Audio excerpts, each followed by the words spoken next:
शिव पुराण श्री कोटिरुद्र संहिता 6वां अध्याय। ब्राह्मणी की सद्गति व मुक्ति। सूत जी बोले, हे ऋषियों, जिस ब्राह्मण के घर में सुवाद ठहरा था वह सुबह शाम दोनों समय अपनी गायों का दूध निकाला करता था। आज भी उसने अपनी स्त्री से कहा कि बर्तन दे दो, मैं दूध निकालता हूँ। तब उसकी पत्नी ने दूध का पात्र दे दिया और बछड़े को खोलकर गाय के पास भेज दिया। परंतु बछड़े ने जैसे ही थोड़ा सा दूध पिया उसे तुरंत गाय के पास से हटा दिया गया। माँ के पास से हटा देने पर बछड़ा उछलने लगा, जिससे ब्राह्मण के पैर में ठोकर लग गई। क्रोधित होकर ब्राह्मण ने बछड़े को बहुत पीटा और गाय का दूध निकाल लिया। गाय दुखी होकर रोने लगी कि अपने बच्चे को दूध भी नहीं पिला सकती। मैं अपने बच्चे को पिटते हुए देखती रही परंतु उसकी कोई मदद नहीं कर सकी। तब बछड़ा अपनी माता को समझाने लगा कि माता, तुम धैर्य रखो, जो जैसा करता है वह उसी का फल भी भोगता है। अपने बछड़े की ज्ञान भरी बातें सुनकर गाय बोली, मैं जानती हूँ कि तुम सही कह रहे हो, परंतु अपने पुत्र की दुर्दशा मुझसे देखी नहीं जाती। मुझे उस ब्राह्मण को दंड देना ही होगा, क्योंकि यदि मैं कुछ नहीं करूँगी तो यही सब बार बार होगा। तब बछड़ा अपनी माता से बोला, माँ, यदि आप ब्राह्मण को मारोगी तो आपको ब्रह्महत्या का पाप लगेगा। अपने पुत्र की ऐसी बातें सुनकर गाय ने कहा, पुत्र, तुम ठीक कह रहे हो, परंतु गाय को सताने का दंड ब्राह्मण को अवश्य मिलना चाहिए।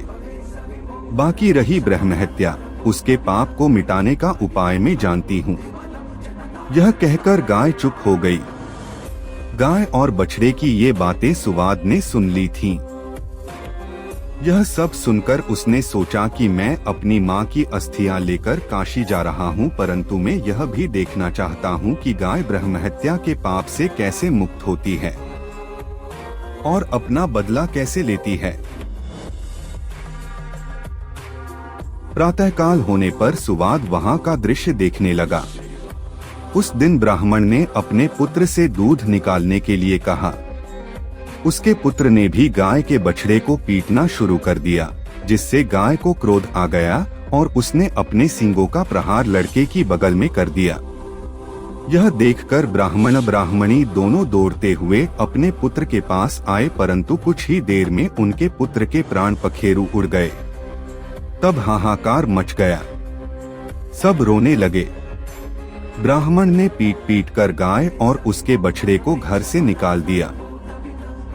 ब्रह्महत्या की दोषी उस गाय का रंग सफेद से काला पड़ गया। जैसे ही गाय और बछड़ा घर से निकले, वह पथिक सुवाद भी उनके पीछे पीछे चल पड़ा। वह देखना चाहता था कि गाय क्या करती है और कहां जाती है। चलते चलते वे नर्मदा नदी के किनारे पहुंचे, जहां पर पहले से ही नंदिकेश्वर महादेव विराजमान थे। गाय ने नर्मदा नदी में 3 गोते लगाए तो उसका काला रंग पुनः सफेद हो गया। यह देखकर सुवाद को बड़ा आश्चर्य हुआ। गाय वहां से निकलकर कहीं अन्यत्र चली गई। तब नर्मदा को प्रणाम कर ब्राह्मणी पुत्र सुवाद ने भी नदी में स्नान किया। फिर नंदिकेश्वर का विधिपूर्वक पूजन करने के पश्चात वह काशी को चल पड़ा। रास्ते में सुवाद को एक युवती दिखाई दी, जिसने सुंदर वस्त्र एवं अलंकार धारण किए हुए थे। उसने सुवाद से पूछा, ब्राह्मण देवता, आप इस प्रकार प्रसन्न होकर कहां से आ रहे हैं और कहां जा रहे हैं? तब सुवाद ने उस युवती को सारी बातें बता दी और कहा कि मैं अपनी माता की आज्ञा को पूर्ण करने हेतु उनकी अस्थियां काशी ले जा रहा हूँ।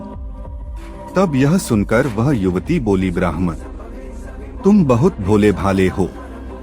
यह तीर्थ अत्यंत पवित्र है। प्रतिवर्ष वैशाख शुक्ल पक्ष की सप्तमी के दिन नर्मदा की पवित्र धारा में स्वयं गंगा जी आती हैं। आज वही शुभ दिन है, इसलिए तुम अपनी माता की अस्थियों को यहीं प्रवाहित कर दो। यह कहकर वह युवती अंतर्धान हो गई। सुवाद पुनः नर्मदा नदी की ओर लीट आया तथा उसकी पवित्र धारा में सुवाद ने अपनी माता की अस्थियां प्रवाहित कर दी।